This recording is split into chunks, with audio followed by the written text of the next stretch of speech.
The 1979 24 Hours of Le Mans, the most famous endurance race in the world. The race that defines careers, ends careers, occasionally ends lives. Every serious team in European motorsport is here. Every serious budget, every serious name. And in the paddock, two Americans nobody has heard of are asking to drive. Don and Bill Whittington had arrived at Le Mans with no reputation and no invitation. They approached Erwin Kremer, the German team owner running a Porsche 935, and told him they wanted in. Kremer had two seats open.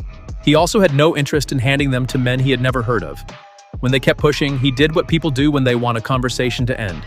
He named a number designed to be impossible: $200,000 in cash. Right now, tonight. He was bluffing. The Whittingtons told him to go into the trailer and collect it. He went, he counted it, they drove, they won Le Mans. That story gets told in racing circles as a punchline. The rich Americans who bought their way into the greatest race in the world. What doesn't get told is what the bag represented. The Whittington brothers were not wealthy eccentrics with a taste for motorsport. They were, according to federal investigators, running one of the largest marijuana smuggling operations in the United States. $300 million.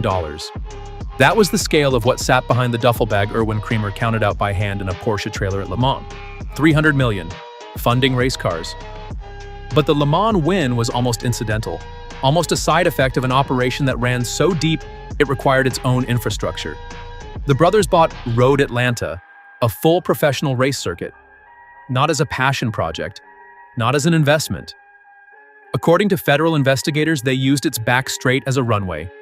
Two planes, dead of night, one landing at a registered airport as a legitimate cover, the other descending through darkness onto a professional racetrack that America's motorsport press had visited for a sunny weekend event just weeks before. The restricted areas that housed their race cars also housed, according to federal records, tons of marijuana waiting for distribution.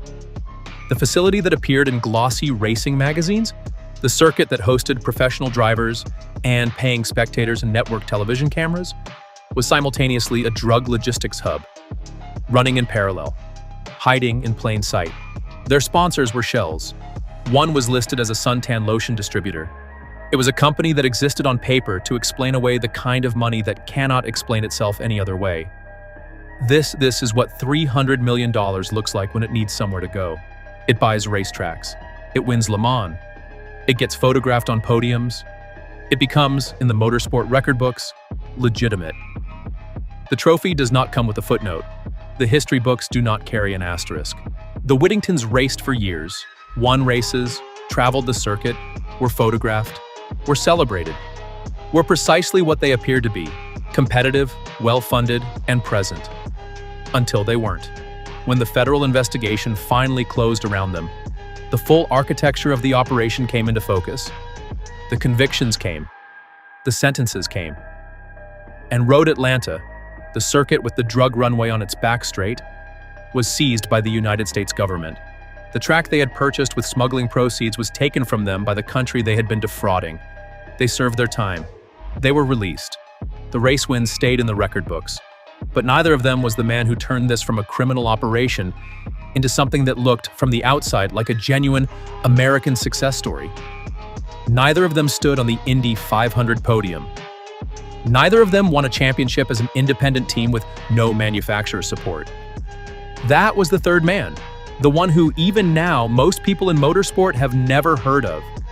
The one who went further, faster, and in more plain sight than either of the others. His story is next, and it is the strangest one of all. Hit like, subscribe, and uncover more incredible stories with us.